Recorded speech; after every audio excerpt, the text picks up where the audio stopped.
Gates and Steve Ballmer, the two leaders of Microsoft, are known as one of the world's best business duos. Last week, Gates handed the reins over to his Harvard friend by naming Ballmer Chief Executive Officer.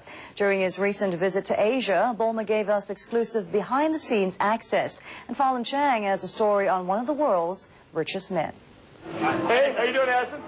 Call him the life of the party. With his hearty laugh, booming voice, and beefy physique, Steve Ballmer is arguably Microsoft's most charismatic figure. Nice to meet you.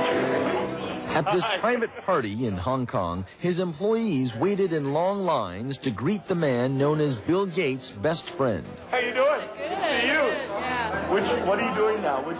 The outgoing 43-year-old native of Detroit is known as the alter ego to the more introverted Gates. They first bonded at Harvard, where they were known as math nerds. Ballmer graduated, Gates did not. But Ballmer later dropped out of Stanford Business School to join his pal, who was just starting Microsoft.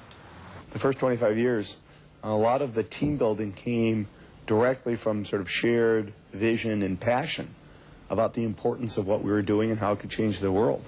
They changed the world and became among the richest men on the globe. And to stay on top, Gates just upgraded the best man at his wedding to CEO. Each can now focus on their respective strengths. Gates on future software technologies, Ballmer on managing day-to-day business, details which may not have suited Gates' temperament as well. I think the worst thing about Bill is that he is so passionate about what we're trying to do and so, concerned about the company, he can sort of get himself, he almost can eat himself up if things if we're not making the kind of progress that we ought to make. And the progress they've made has been fueled by Ballmer's skill as a super salesman. For years, we've been investing in R&D.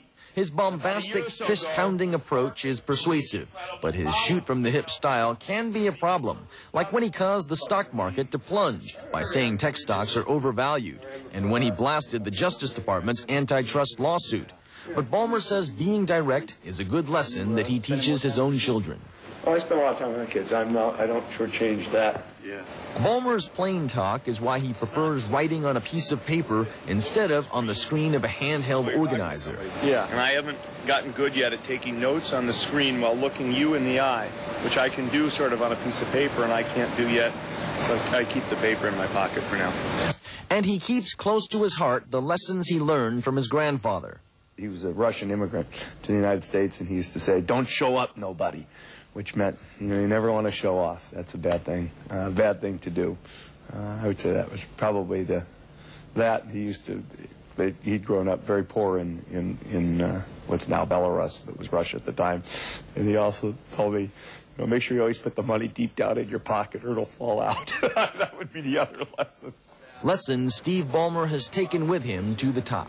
Farlan Chang, CNN Financial News, Hong Kong. Coming up, Sony Corporation follows a new path, one it hopes will make consumers happy. Details after the break.